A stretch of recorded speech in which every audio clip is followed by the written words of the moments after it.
While accompanying my wife to her high school reunion at an upscale Manhattan restaurant, I ran into her first love, Jack. After the event, I saw Mary corner him against the wall and suddenly plant a forceful kiss on him. Upon learning he wasn't doing well, she urgently asked, "How much do you still owe? Stay with me, and I'll give you $100,000 a month." "Is that enough?" I stood silently on the street corner, pulled out my phone, and captured their emotional reunion. Then I sent the photo to my lawyer and forwarded it to Mary with the message, "Since you're so affectionate, why not just marry him soon?" Mary called me. "George, you misunderstood," her voice tinged with panic. "Jack had low blood sugar, and I was just helping him up, really." I replied flatly, my heart full of sarcasm, "You're so kind-hearted." "George, wait for me in the car, it'll be right there." I said nothing more and hung up. Closing my eyes to rest after getting into the car, not long after, Mary returned. I noticed one of her cheeks was flushed, and there was a trace of blood at the corner of her mouth. No doubt she'd been bitten while forcefully kissing Jack. I handed her a tissue and calmly said, "You're bleeding at the corner of your mouth." Mary checked herself in the mirror and forced a composed smile. I must have bumped into something earlier. This wasn't the first time she'd lied to me. She always faked a smile when guilty. I looked at her and asked coolly, "Did you bump into Jack's teeth?" Her face froze, then she retorted with a hint of anger, "George, don't be so sarcastic. I told you, Jack had low blood sugar. I was just helping him. It's not what you think." I ignored her and closed my eyes again. Back home, Mary went to shower first. Her phone on the table suddenly buzzed, a message from Jack displaying a hotel location right on the screen. I glanced at it but didn't touch her phone. Once her passcode had been my birthday, but after she grew close to the new intern at her company, she changed it. At the time, I had pulled strings to get the intern fired, and ever since, Mary's attitude toward me had been strange. Just as one problem was resolved, her first love resurfaced. It seems once lying and deceit begin, they never stop. Suddenly feeling exhausted, I lay down on the sofa for a while.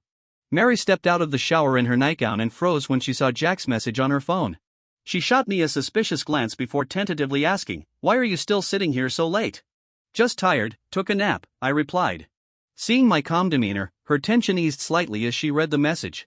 The corners of her lips curled involuntarily. "George, there's an emergency at work. I have to go right now, okay?" I responded, still uneasy. She added, "There's a small issue with production scheduling that only I can handle." She hurried to the walk-in closet to change. Emerging dressed, she noticed me still on the couch and approached slowly. "George, go to bed early. We'll call you when I get to the office." Rubbing my weary eyes, I wondered how much longer I could keep up this charade. Standing, I handed her the trench coat from the sofa. "It's cold tonight. Wear this." Mary stared at me, surprise flickering in her eyes, before she finally took it. "George," she suddenly grasped my hand, faintly emotional. "Wait for me at home, okay?" I cut her off. "Just go." As always, I draped the coat over her shoulders and adjusted the collar meticulously, but I knew her marriage was over the moment she walked out. After she left, I calmly washed up. Having endured so much, I no longer felt the soul-crushing pain of her first betrayal. Indeed, repeated wounds numb you. Tears weren't worth wasting on a marriage traitor. I went straight to bed. In the dead of night, I was jolted awake by frantic pounding at the door. Opening it, I found Amy, Mary's college best friend, supporting a completely drunk Mary. For Amy's benefit, I played my usual role, helping Mary to bed and feeding her honey water. Watching me bustle about, Amy suddenly said, "George, Mary was deeply hurt by Jack in the past. Seeing him tonight triggered her. When she was starting her business, Jack abandoned her at her lowest and married a wealthy woman instead.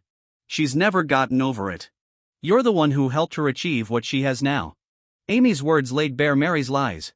After seeing Amy out, I violently flung the towel I'd been wringing into the basin. Water splashed onto Mary's clothes, revealing a bright red stain on her white blouse. She'd showered and changed before leaving. How had it gotten so dirty? This churned in my gut as I turned to leave. Suddenly, Mary grabbed my arm, mumbling, Jack, don't leave me. Jack, give me another chance." My stomach lurched. I nearly vomited, wrenching free. I rushed to the bathroom and dry heaved until exhausted. Gripping the sink, I stared at my haggard reflection in the mirror. How could I have stayed this long with someone who betrayed love so easily? At dawn, I contacted a lawyer to draft divorce papers. The next day at the office, I heard that Mary had hired a new special assistant. A colleague leaned in and whispered, "That guy doesn't seem to know anything. Can't even use Excel properly." But President Mary specifically asked for him. How strange. You don't think President Mary has taken a liking to him, do you? As I gossiped, Jack's face flashed in my mind. I shook my head with a faint smile. No idea. Let's not speculate about the boss's business. Just as I finished speaking, Mary's voice came from behind me. George, come here for a moment.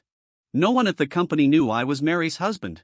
She said we couldn't show favoritism to avoid office romance, so at work, she treated me no differently from any other colleague.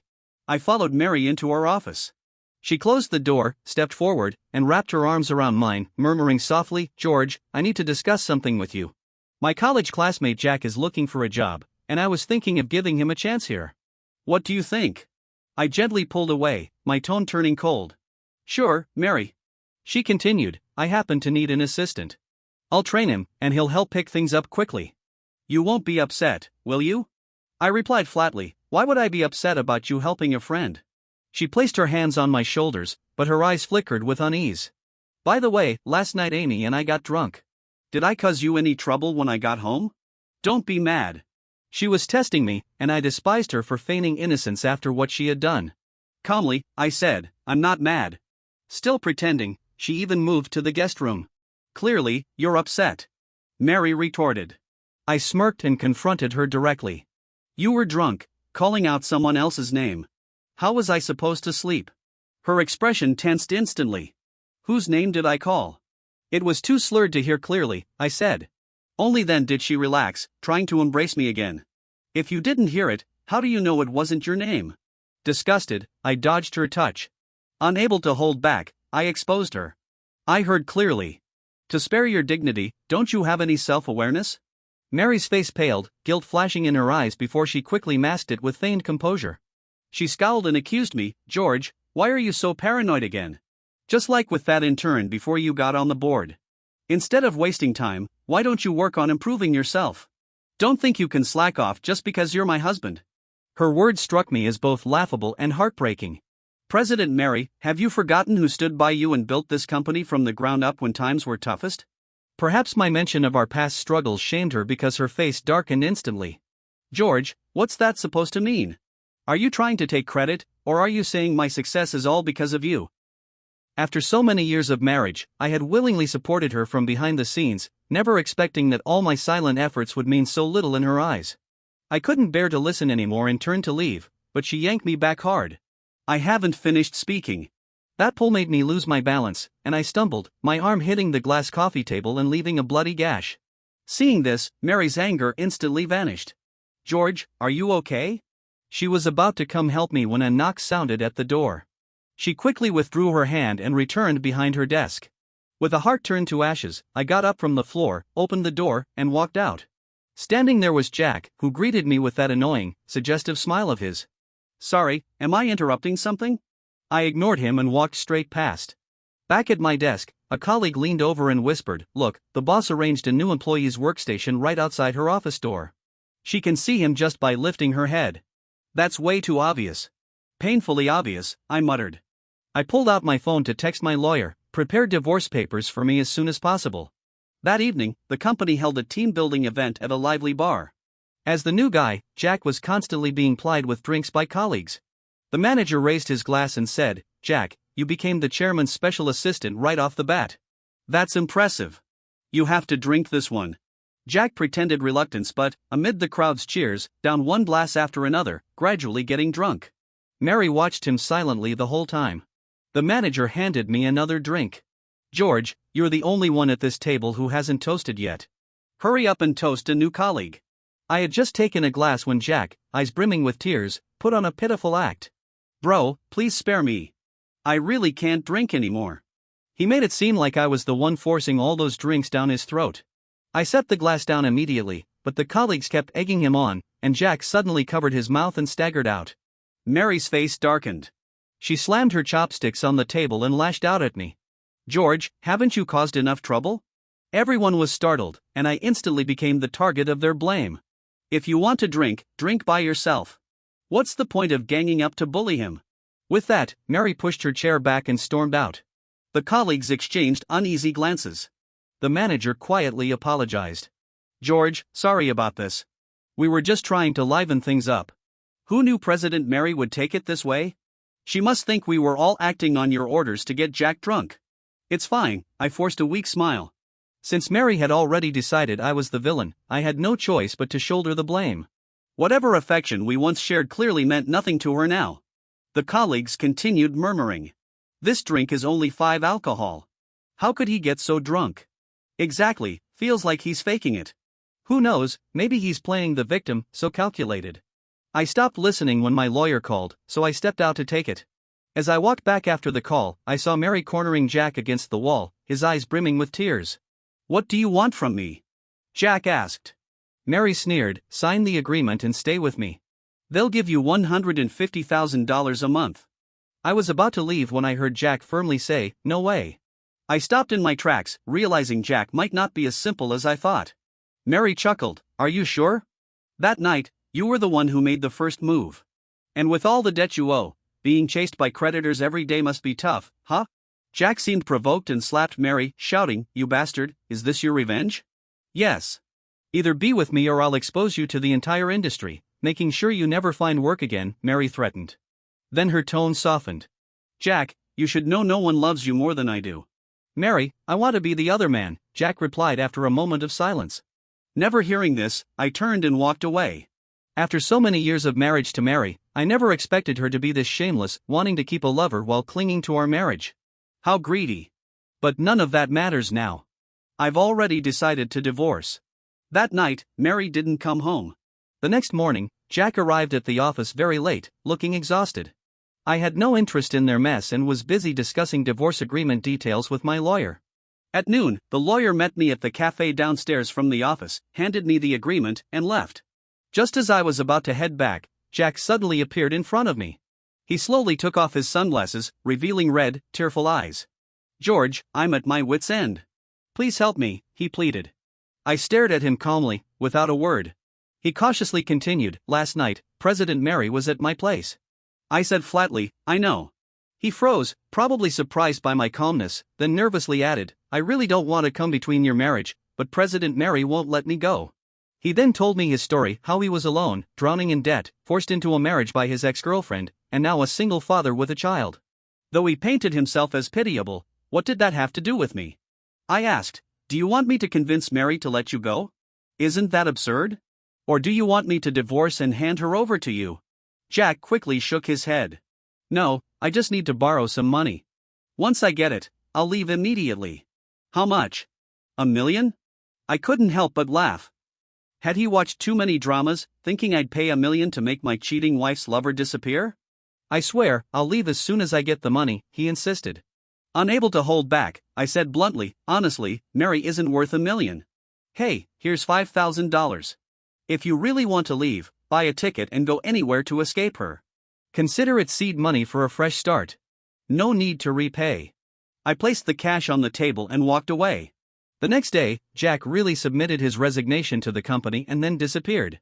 I was still thinking that maybe he genuinely wanted to get away from Mary, but the next second, Mary rushed out of the office like a madwoman, yanked me up from my desk, and screamed at me, George, what did you do to Jack? What did I do? I retorted, still trying to deny it. Jack is already in such a difficult situation. You bullied him before, and now you can't even tolerate him anymore. As she spoke, she shoved her phone in my face. On it, Jack had posted on social media, showing 2 plane tickets to Los Angeles with the caption, flight at 2 p.m. today. Thank you, Mr. George, for your help and encouragement. I'll live well and start a new life. I checked my feed but didn't see this post. Clearly, it was set to be visible only to Mary. This man had come to me earlier, asking for money to get away from Mary, and now he was sharing his flight details with her. What was he trying to achieve with all this effort? Later, I understood, since Mary had firmly refused to divorce me, he did all this to get back at me. I laughed. Sometimes when you're utterly speechless, you just laugh. How dare you laugh? Mary raised her hand and slapped me hard across the face, pointing at me and saying word by word, I never thought you could be so cruel. I must have been blind to marry you. The colleagues around us were stunned. I was a bit surprised too, but I quickly shrugged it off. After 3 years of marriage, she had never publicly acknowledged our relationship, yet now she was admitting it openly for Jack's sake. I calmly looked at her face, twisted with anger, and nodded. Fine. Since you regret it, let's get a divorce. With that, I threw the divorce papers I'd prepared long ago in her face and walked away without looking back. I went back to my parents' house and told them about the divorce. They were furious at first but soon said, "We always felt that girl had questionable character." It's good you're leaving her. Don't take it too hard. Focus on getting back on your feet. The company's overseas operations are about to launch, and you'll be in charge. I agreed. The next day, I returned to the office to handle my resignation and hand over my work. As soon as I arrived, I ran into Mary and Jack. Apparently, Jack hadn't left after all. Maybe Mary had successfully won back her first love. I ignored them and continued handing over my tasks to my colleagues. Mary walked over, tilting her head up at me, and said, "George, come here and apologize to Jack for yesterday's incident." Her words struck me as utterly ridiculous. Apologize for what? For giving him money for the plane tickets or for giving him the courage to leave you? At this, Jack's face fell, and he burst into tears. "Mary, please just let me go," he begged. Mary stood protectively in front of Jack, confronting me. "George, how dare you bring up money? You insulted Jack by using money to drive him away from me. Are you even human? Our marriage isn't something you can buy your way out of." I paused and laughed. "Jack, did I really insult you with money?" Mary held on to Jack and shouted at me, "George, apologize right now." "Mary, don't be so sure of yourself. Go ask your precious lover why I gave him money. After all, when I met with the lawyer that day, the recorder was on the whole time. I have every word he said on tape." Jack's face instantly turned ghostly pale, and he fainted on the spot. Mary cradled him in her arms, heartbroken. I had no interest in watching their performance and turned to leave, but Mary blocked my path. "Apologize to Jack right now. He's not in good health. Are you trying to make him sick? Mary, don't you think you're ridiculous?" I retorted angrily. "What gives you the right to order me around just because of your little affair with him? You think you can throw tantrums and make demands?" Mary lunged at me like a madwoman, trying to hit me again. This time, I didn't hold back. I blocked her arm and shouted, "I won't let you bully me like this anymore. I've already resigned from the company. Sign the divorce papers as soon as possible." Mary's anger faded slightly, but she still blocked my way, yelling, "Explain yourself. What divorce papers? Who said I want a divorce?" "Mary, listen carefully. I'm the one divorcing you," I said bluntly. "Also, get out of my house as soon as possible. And as for the money you spent on hotel rooms, dinners, and luxury items with Jack, my lawyer will make sure you pay it all back." After I left, Mary kept calling me, but I blocked her number. Shortly after resigning, I joined my family's company. A new business division had just been established, and everything had to be built from scratch. I was swamped with work, so I left the divorce proceedings entirely to my lawyer. Some of my former colleagues occasionally messaged me. "Bro, ever since you left, the place has been a mess. That Jack struts around like he owns the place. It's disgusting. He acts like a petty tyrant, bossing everyone around, nitpicking and scolding people left and right. We're all fed up. Several of us are planning to quit." I could only console them. The job market's tough right now. It's not easy to find work, so we try to hang in there for now. It wasn't just my colleagues complaining. Even longtime suppliers reached out to me. "George, what's going on with your company lately? The operations are a complete mess. Did they change management?" I had no choice but to explain that I'd resigned and had no insight into the current situation. The partners were surprised and said they'd much rather work with me. The company matters here are keeping me extremely busy. Then the lawyer informed me that Mary refused to sign the divorce papers, insisting on seeing me. With no other choice, I had to meet her with my lawyer present. We arranged to meet at a cafe, and when Mary arrived, I barely recognized her. She looked haggard, her clothes disheveled, a far cry from the polished professional she once was. Seeing me, she became emotional. "George, I was wrong. I apologize. Please come home with me." "Mary, you should understand that I'm here to discuss the divorce, not to hear your apologies," I replied coldly. Her face fell instantly. "George, why are you being so heartless? Yes, I made a mistake, but what woman doesn't? I realized my mistake and promised to change. Why can't you forgive me?" I was at a loss for words. "Mary, our marriage is beyond repair. I no longer trust you, nor do I love you anymore." Mary's expression darkened, her voice tinged with despair. "I want to divorce you, George. I still love you." Unfortunately, her belated affection seemed to me as worthless as grass at this point. My lawyer interjected. Miss Mary, please discuss with Mr. Jack and arrange to return the $5,000 my client lent to Jack as soon as possible. Mary's eyes widened in shock. What $5,000? You lent? I sneered. Yes, $5,000. In Jack's eyes, that's all you're worth. With that, the lawyer calmly produced a voice recorder and played Jack's pitiful plea when he borrowed the money from me. After hearing it, Mary collapsed into her chair as if all her strength had drained away. As the new company's operations gradually stabilized, I needed to frequently travel overseas to coordinate with factories. My father arranged a secretary for me named Lucy, a recent college graduate, slender and tall, with an exceptionally cheerful personality. During our travels together, Lucy proved to be incredibly considerate, and over time, we developed a deep bond. Once, Lucy asked me curiously, "Brother, I heard you're going through a divorce. What happened?" Not wanting to elaborate, I simply replied, "Nothing special. Just fell out of love." Lucy blinked her big eyes and pressed further. "Brother, what kind of girl do you like now?" I looked at her youthful face, smiled, and didn't answer the question. A few months later, I returned to the country to attend an industry summit. At the event, I ran into many former business partners, and as we reminisced about our entrepreneurial journeys, emotions ran high. When Mary's company came up in conversation, everyone shook their heads. "Mary's company has been struggling since you left. No one could manage the business properly, and now it's a complete mess. I heard their financial situation is dire. No one knows how much longer they can hold on." I just smiled and gave vague responses, not wanting to hear another word about her. At the post-conference dinner, I ran into Mary again. The moment she spotted me, she rushed over and grabbed my arm, refusing to let go no matter how firmly I resisted. "George, listen to me. I really can't live without you. Please come back to me." "Mary, there's no going back for us. Stop clinging to me," I said forcefully, shaking her off. To my surprise, after just 2 steps, someone splashed a glass of red wine in my face.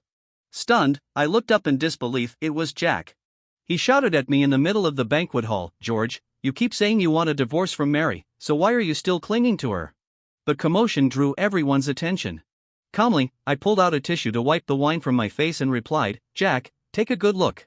It's your wife who's clinging to me." But Jack wouldn't back down. "Don't think I don't see through your game. Your play hard to get act is disgusting.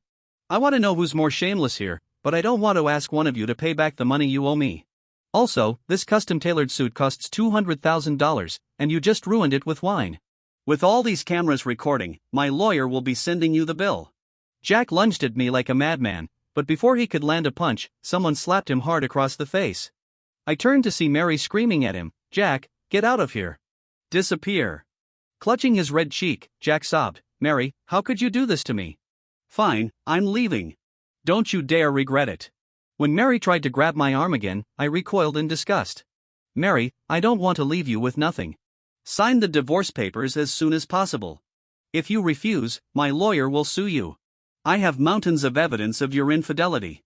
Presenting it in court won't do you any favors." With that, I walked straight out of the venue under the stunned gazes of the crowd. 3 days later, my lawyer brought good news. Mary had finally agreed to sign the divorce papers. However, they requested that Jack's $2 million debt to me be paid in installments. Eager to cut ties with both of them and start anew, I readily agreed. Once Mary signed, it would all be over. My lawyer also asked, "They've moved out of your house. What do you plan to do with it? Sell it?" I said that house was the marital home, carefully chosen when I married Mary. But now everything had changed. After entrusting the divorce proceedings to my lawyer, I threw myself entirely into my work. Sometime later, a former colleague approached me. "George, I've got some big news for you. Mary is going to marry Jack." Hearing this, I felt no emotional ripple, merely offering a faint smile. "That's nice." My colleague, however, scoffed. "Nice? Rumor has it Jack got his hands on evidence of Mary's bribery and is using it to force her into marriage. It's all over the company now, and Jack insists on holding the wedding at the city's best hotel. Everything has to be top-notch, as if money grows on trees." I just chuckled, finally understanding why Jack's previous wife, once wealthy, had ended up bankrupt. Jack was nothing but a thorough scoundrel. My colleague continued, "Mary has been embezzling company funds to satisfy his demands. The company was already in poor financial shape, and now it's on the brink of collapse.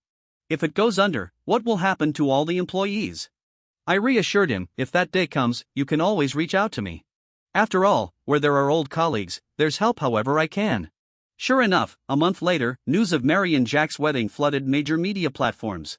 The extravagance of their banquet was jaw-dropping. One look told me Mary had likely poured all her savings into this event, but it was her own doing. The new company was thriving, and Lucy played a significant role in its growth. She gained invaluable experience, matured quickly, and won universal praise from colleagues for her diligence and kindness. Some even whispered to me, "Boss George, that Lucy girl seems to have a thing for you." Don't talk nonsense. If there's a 5 or 6 year age gap, I'd retort, but truthfully, I noticed every little thing about her. After a business dinner one evening, we were waiting for our driver in the hotel lobby when suddenly Lucy pulled out a bouquet and handed it to me. Just as I was about to decline in surprise, someone rushed from behind, snatched the flowers from Lucy's hands, threw them to the ground, and swung at her. Lucy dodged effortlessly and countered with a slap that sent the attacker sprawling. Only then did I recognize Mary, reeking of alcohol and barely coherent. She shrieked at Lucy, "Who are you? How dare you give my husband flowers?" Seeing her disheveled state, I felt nothing but disgust. In just half a year, she seemed to have aged a decade, a far cry from the poised corporate executive she once was. Lucy walked over and asked me, "Bro, who is she? I don't know her. Let's go. I don't want to get entangled." I tried to pull Lucy away, but Mary crawled over, hugged my leg, and cried out, "Husband, husband, don't leave me." Just then, Jack rushed out of the private room. When he saw it was me, he immediately started cursing. Well, George, you're quite the expert at seducing other men's wives." The surrounding crowd heard the commotion and began pointing at me. I was about to explain when Lucy stepped in front of me and snapped, "Watch your mouth. I want George as a scumbag who seduces married women, a shameless homewrecker." Jack was in the middle of his tirade when Mary suddenly slapped him hard across the face. Jack clutched his cheek and yelled, "How dare you hit me? You're the homewrecker." "If it weren't for you pretending to be pitiful and seducing me into making a mistake, George wouldn't have divorced me." "You bastard, it'll kill you." The onlookers finally understood the situation and turned their gazes toward Jack. Humiliated and furious, Jack grabbed Mary by the collar, and they started fighting. The scene quickly descended into chaos, and Lucy quickly pulled me away from the mess. On the way back, Lucy asked me, "Bro, was that your ex-wife?" I stared out the window and didn't answer. Lucy seemed to understand. "Bro, now I get why you're so cautious about relationships. You've been hurt before. It's all in the past. I just want to move forward now," I said. Lucy suddenly grabbed my hand. "Bro, you should look ahead. That way, you'll see that I've been waiting for you all along." I smiled, about to refuse, but she added, "Bro, you don't have to reject me right away. I'll prove to you through my actions that love is worth believing in again." That incident didn't affect me much, but it completely shattered the relationship between Mary and Jack. A former colleague later told me that whenever Mary was seen at the company these days, she looked disheveled and depressed, neglecting her work. Jack, on the other hand, still dressed in designer clothes, would show up at the office every few days, demanding money from the accountants and hurling abuse if they refused, utterly shameless. The colleagues all said Mary's practically been drained dry by him. I had no interest in their affairs anymore. My overseas business expansion was going smoothly, and I spent half the year traveling abroad for work. At the end of the year, when I returned to headquarters for the shareholders' meeting, I learned the company planned to acquire several bankrupt businesses. Among the list of companies my secretary handed me, Mary's firm was shockingly included. Surprised, I asked for an explanation. The secretary said their company is already bankrupt. "Rumor has it the owner mortgaged everything, took the cash, and fled. Mary's drowning in debt, and it seems her mental state has deteriorated." After a moment of thought, I crossed the company off the acquisition list. We don't want businesses tangled in financial disputes. After finishing work and returning home, I found my retired parents living a leisurely life, tending to flowers, raising cats, and walking dogs every day. Seeing me back, my mother excitedly said, "Get ready for dinner tonight and put on something nice." "Mom, don't tell me you're setting me up on a blind date as soon as I'm back." "It's not a blind date, just a family dinner. An unexpected friend is coming." With no choice, I changed into more formal clothes and waited for the evening's family gathering. At the dinner that evening, the guest truly surprised me. It was our old neighbor from when my parents and I lived in Australia during my childhood.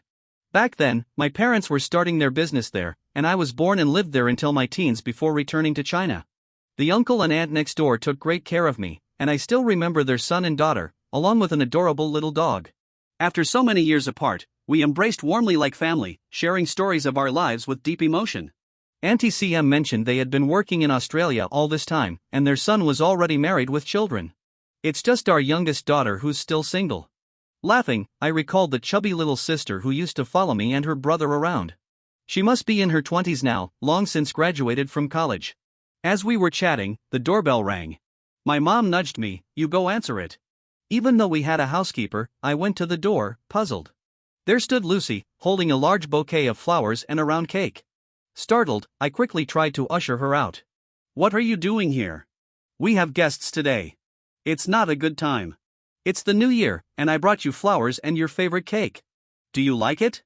I waited in line for over an hour to get it, Lucy said with a smile. "Thanks, but today really isn't convenient. How about I treat you to dinner another time?" Just then, my mom came over, saw Lucy, and warmly welcomed her in. "Oh, Lucy is here." Without hesitation, Lucy greeted everyone cheerfully. In the dining room, before turning to wave at me, I was still stunned. "Since when did Lucy know my parents?" My mom pulled me aside. "Why are you just standing there? Don't you recognize Lucy?" Of course, I did. She had been my assistant for 2 years, traveling the world with me, taking care of both my work and personal life. My mom added, "Think harder." Andy smiled and said, "It's Lily, their youngest daughter.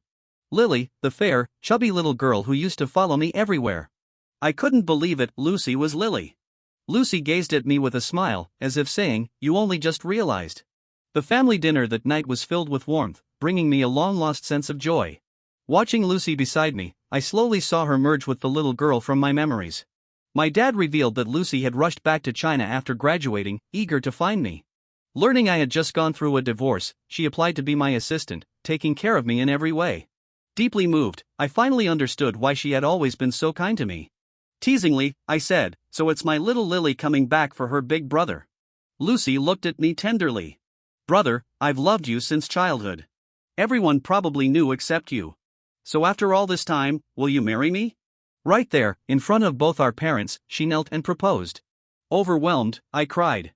I'd always found her affection puzzling, only now realizing she had carried this love for over 20 years. I accepted her proposal, and with our families as witnesses, Lucy slipped a ring onto my finger. The parents on both sides quickly started preparing for our wedding. During the preparations, my mom took me to a luxury store to buy wedding shoes, where we ran into a familiar aunt. The moment she saw my mom, the aunt pulled her aside for a long chat. Later, my mom told me that the aunt's daughter and son-in-law had recently been on the verge of divorce because the daughter was being harassed by a man outside their marriage. In a fit of anger, the aunt had sent the man straight to northern Myanmar. I was shocked and marveled at how ruthless the aunt was. My mom then asked me mysteriously, "Do you know who that man was?" I shook my head. "It was Jack," my mom said. "That man specifically targets wealthy people, using sob stories and fake poverty to scam money. His methods are downright despicable." I shook my head again, thinking he truly had it coming. According to the aunt, the man was probably sent out to international waters by now, and no one knows whether he's dead or alive. I changed the subject, saying, "Let's not dwell on that mess. Help me decide which of these two pairs of shoes looks better."